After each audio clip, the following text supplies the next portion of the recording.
Nearly 36 volunteer boards and commissions advise Asheville City Council. One focuses on sustainability, another on transportation, another on planning and zoning. There's a noise advisory board, a board of electrical examiners, and an African American Heritage Commission. Many of these boards have a growing problem. A lot of the volunteers have left, and city staff are having trouble replacing them. They felt like their voices were not being heard, right? They would spend so much time working on these things and they present their findings to council, and yet when things didn't change, they just feel like, what have we been doing for the last 6 months or however long it takes to put some of these things together if you're not even responding or listening? It just feels like you're screaming into a vacuum. I'm Matt Peiken. My guest today on The Overlook is Brooke Randle, the city government reporter with Mountain Xpress. She breaks down how these boards and commissions work, the politics that can steer council away from their recommendations, and what happened to a city plan to drastically cut back on these commissions.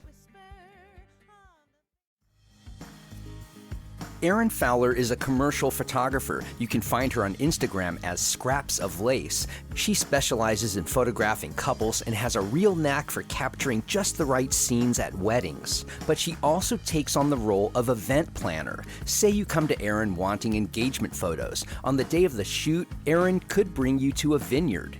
We might set up a day of them playing games because they love to just play together. Or if they like nature more, then maybe we're doing a hike and then we're finding a place like a covered bridge to like set up their games, and they're sitting there and they're having some drinks and playing their games and including that in their special day because that's something they love to do all the time. Erin also prepares for the unexpected. Like I have an emergency kit, and in it I have first aid stuff, I have fleece lined leggings, I have sunscreen, I have like all the things. So if you want a photographer who sees more than what shows up through her lens, look up Erin Fowler at scrapsoflacephotography.com or on Instagram as Scraps of Lace.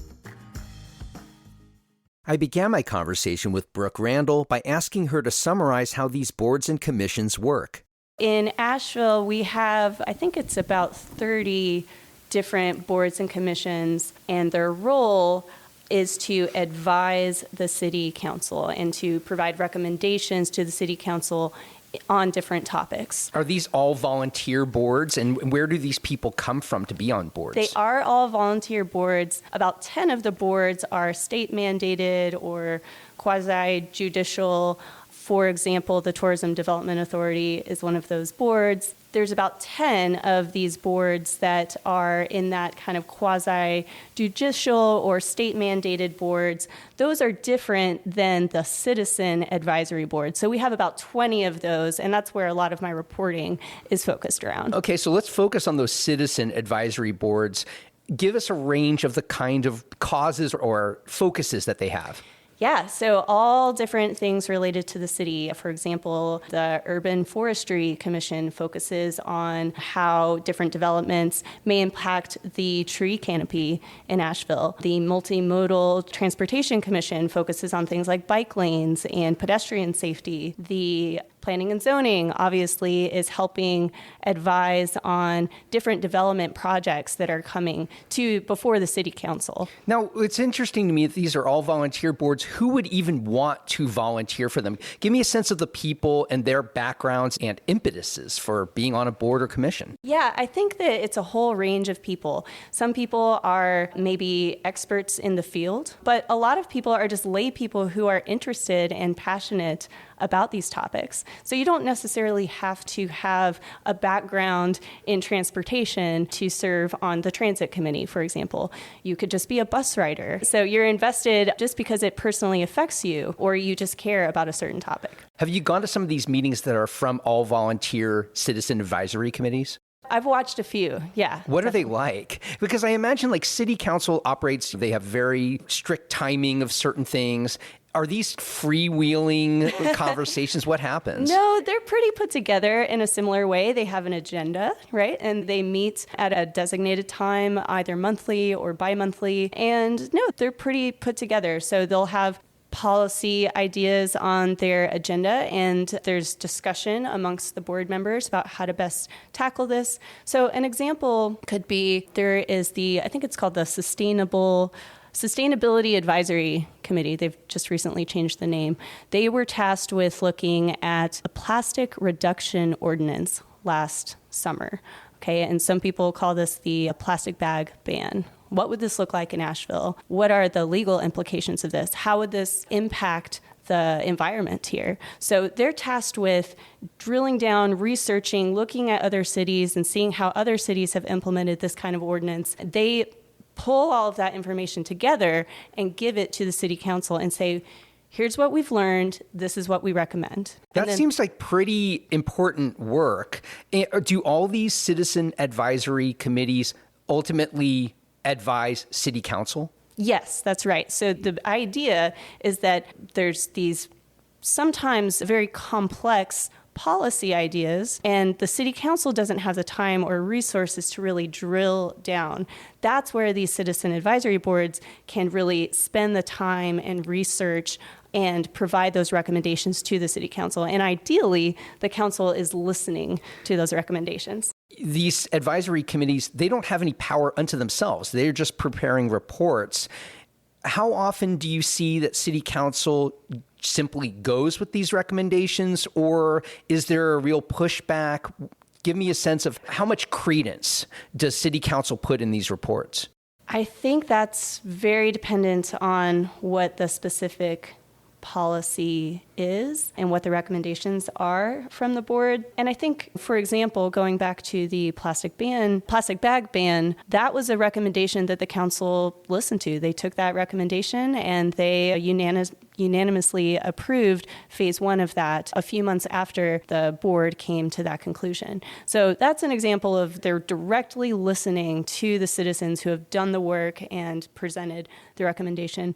However, that's not guaranteed. And I think that is part of the frustration that some people feel, some board members may feel. They spend so much time putting this work and research into a policy idea, making a recommendation, and then it appears that the council does not take that recommendation into consideration when they're making a decision. I would think that would have been a frustration from the very beginning of these boards and commissions, that not every one of their recommendations is served by the council. When did it start becoming an issue to the point where people would leave or just were fed up or felt they didn't have a place or role anymore there? So I think that this is also a multifaceted issue. I think that we saw a huge wave of resignations during, I think it was 2020 to 2021. The city had temporarily suspended the boards and commissions right, at the start of COVID, saying they were doing it for safety reasons. They didn't want people to meet, obviously, at that time, and they wanted to stay in compliance with open meetings laws. So there was questions about whether these boards could meet virtually even. So I think people were very frustrated at that. So a lot of people left. But I think that the long-standing issues have to do with participation overall.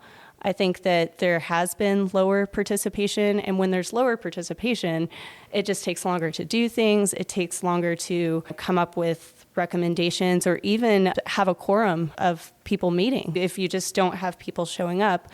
And when I've spoken to current and former board members about this, part of it did have to do with the fact that they felt like their voices were not being heard, right? They would spend so much time working on these things and they present their findings to council, and yet when things didn't change, they just feel like, what have we been doing for the last 6 months or however long it takes to put some of these things together if you're not even responding or listening? It just feels like you're screaming into a vacuum. Yeah, give me a specific example, if you can, of a recommendation from one of these councils or boards that either the board or commission was surprised that city council went in a certain direction, or the work they did wasn't given a lot of credence. I can't name a specific example, but I will say that I remember watching a meeting of the Human Relations Commission. And so this commission is tasked with promoting equity in different areas of city government and the city. And a board member decided to resign during the meeting. And they, in their comments to the board, were just saying how they feel like it was just performative. They feel like the whole thing was just not, the council's not really listening to them, not really listening to their recommendations. They felt frustrated by the speed of government. It takes a long time to make change. And I think that all of those frustrations just bubbled up. So not a specific issue, I think. It was just more of, again, just not feeling heard and just feeling like this isn't really, what is the purpose of convening all these people if you're not like listening to what we're recommending? That's something that I would think is a common occurrence at City Council. Tell me if I'm wrong here, that the City Council people, they're politicians, certainly at a lower level, but they've got political concerns and political positioning to be mindful of and how their votes are going to ring publicly. And do you think that whatever the boards and commissions come back with, these City Council members already have their own positions on most issues, and that it takes a lot to sway them off of whatever their position would be, including any of these reports or recommendations that would come from a committee that might go against their own inclination? I think that it's important to just put it on the record, right? Even if council members may have their mind made up about a certain policy, to show that the board that is specifically focused on this issue is recommending this, and a council member is still choosing to not vote in agreement with that recommendation, that's just important for us to all have. Just as it's important for people to speak during public comment and make their opinions known, even if the council doesn't necessarily become swayed by those opinions, it's important to just say that this is what this group has found after doing a lot of research and work on this topic. Want to see some fantastic theater for free? There are 4 remaining productions on the Magnetic Theater's 2023 calendar, and we're randomly giving away 2 pairs of tickets to each of them. Just sign up for the Overlook's weekly newsletter. Anyone subscribed by the end of April is eligible. Go to podavl.com, that's podavl.com, and scroll to the bottom of the homepage. Plug in your name and email address on the newsletter sign-up form, and you might become a new fan of the Magnetic Theater thanks to the Overlook. Now, you mentioned a bit ago that you were noticing just a general lack of participation on these boards or commissions. When you say that were fewer people on these boards or commissions just showing up to meetings and they wouldn't have enough for a quorum, or were the people who were there just checked out and you just could feel a palpable lack of interest and enthusiasm? I think it's more the former. I think the people that are there really care about what they're doing. They're really setting time aside, not only for those monthly meetings, but the research and everything it takes to come up with those recommendations in their own free time. So I think it was more just, if there's not enough folks involved in the meetings themselves, then it's just hard to get work done. And that becomes frustrating to everybody. I want to talk about the proposal that they released February of last year to completely overhaul its boards and commissions. So as I mentioned before, there's around 20 citizen advisory boards. They wanted to bring this number down to 4. Okay, so drastically cutting the amount of people who can participate. Why? Because of some of these issues that we've talked about, because of the frustration that people were feeling, low participation. I think that the idea was if we consolidate some of these boards, there's overlap here and there, maybe we would have greater participation by fewer people. Obviously, this was met with a lot of backlash. Backlash from people on the boards and committees or from the public at large? I think both. Really? Definitely both. People were very frustrated and shocked when it came out because, A, it seemed like a done deal. This was released in a press release in a way that made it seem like the city had already made this decision and this is what was happening. So already there's a lack of trust because there's no public input on such a hugely important facet of civic participation. And then, just the thought of shutting more people out of the political process and the civic process just really obviously rubbed people the wrong way. That was interesting that it's even framed as a proposal, because the way you talked about it was that it was already written down that this is what's going to happen, and we're just letting you know that this is what's going to happen. That is how it felt. Absolutely. It felt like it was a done deal when they released it. Was that written by council, or was it written by the city manager? Or So I'll give you the backstory as far as I know.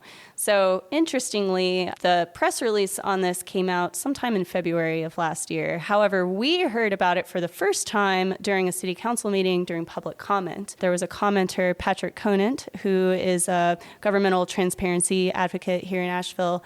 He had been requesting materials from the council check-ins. I think you did an episode about that. And so one of the documents that was produced had information about this restructuring. And this went back, I think, to fall of 2021. So clearly the discussions were already happening, right? And by the time we got that formal press release from the city, it felt so ironed out already. Did that surprise you about the backlash? Because I would be a little surprised that the general public that they would even have a knowledge. People who are not on boards and committees, they're probably not often showing up to these meetings, and everything happens a little under the radar. Even though you're a city government reporter, I can't imagine you're covering every one of these commissions and board meetings. So a lot of these things happen under the cloak of darkness, in a sense, or at least nobody's paying much attention. Did it surprise you that there was this kind of backlash? I wasn't really surprised. And I think that is what was so frustrating to people. How could you take such a huge overhaul and have it all happening behind closed doors? And I think you're right. Maybe there was a sense of nobody's participating in these boards anyway. Nobody really cares. Let's just shove it through. No one's going to. Clearly, people do care.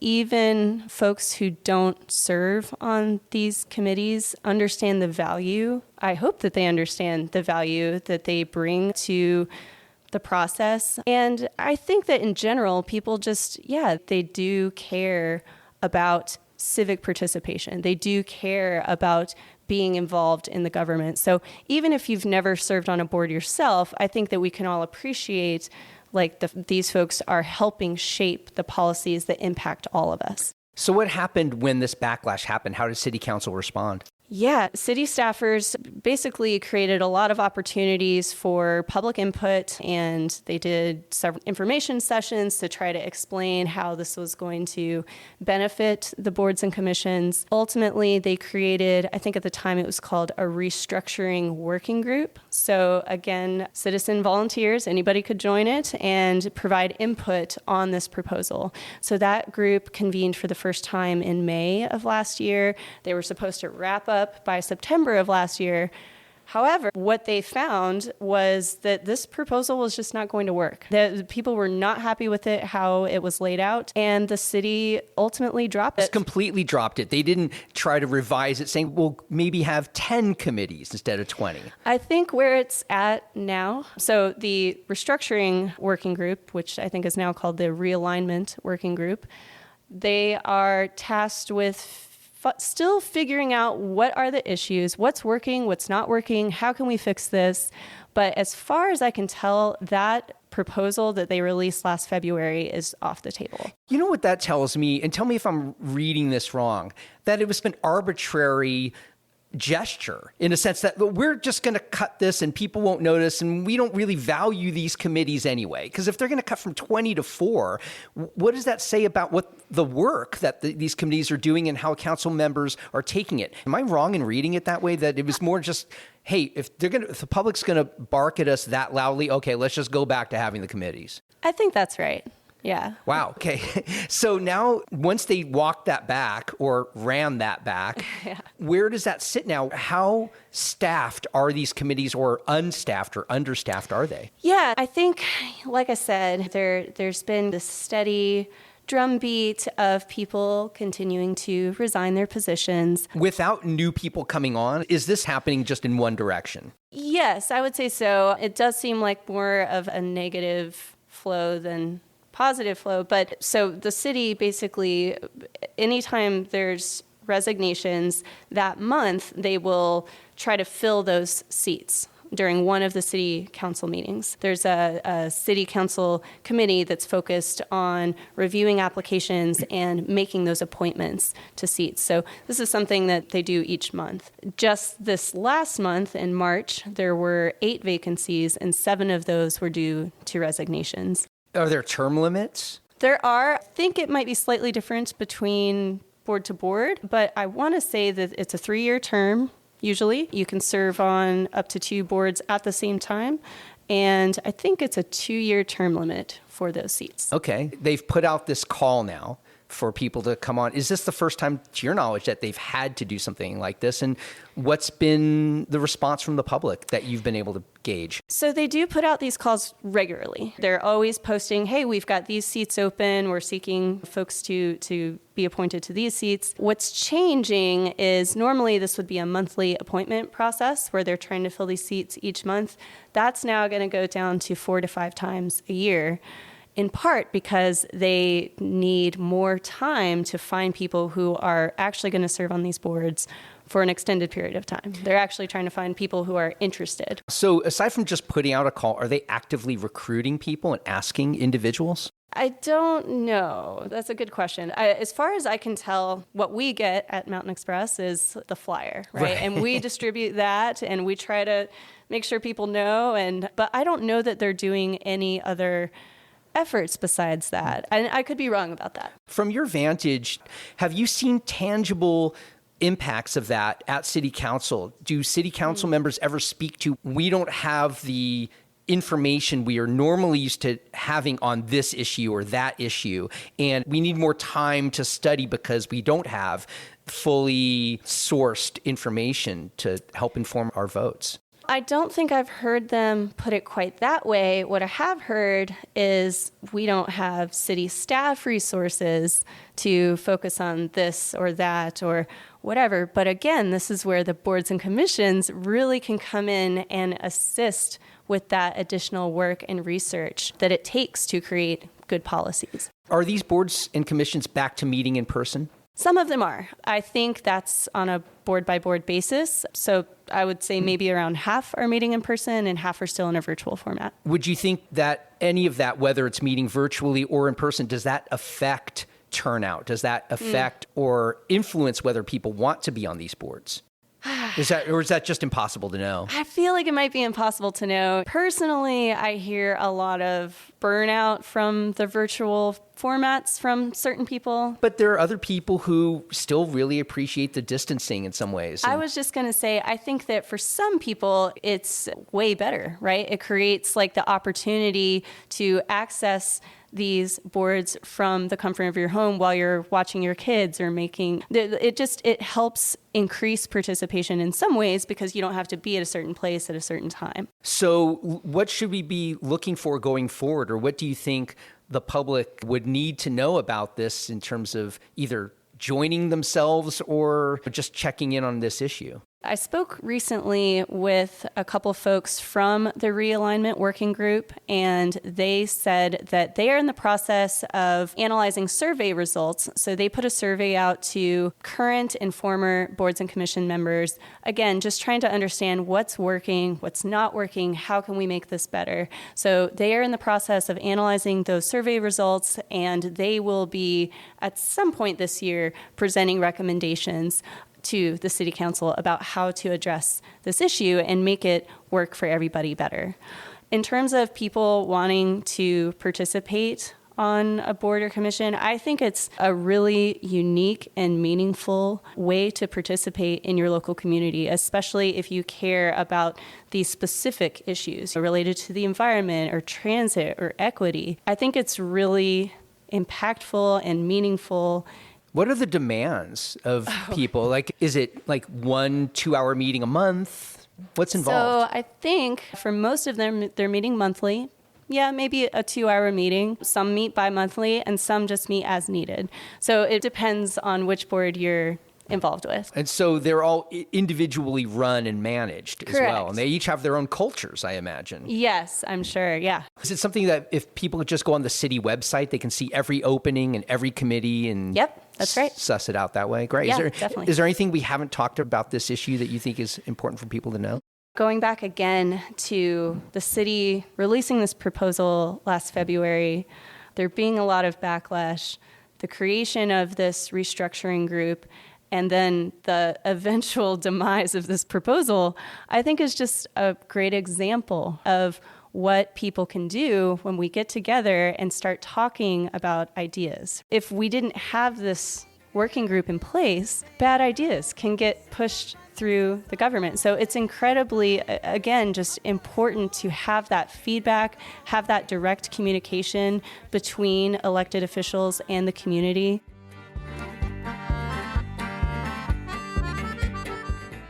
I want to thank my guest today, Brooke Randle of the Mountain Xpress. Today's conversation happened inside the BB Theater in downtown Asheville, which owners Susan and Giles Collard have been so gracious enough to open to me to record my interviews. Our theme music for The Overlook, Maker's Song, comes courtesy of the Asheville band The Resonant Rogues. The Overlook is a production of Podcast Asheville. Don't forget, we're giving away 2 pairs of tickets to the rest of the Magnetic Theater's productions for 2023. To be eligible, just sign up for our weekly newsletter at podavl.com. Also, please vote for The Overlook as Best Podcast and for me as your favorite radio host in Mountain Xpress's Best of WNC survey. I'm Matt Peiken, and I'll see you on the next episode of The Overlook.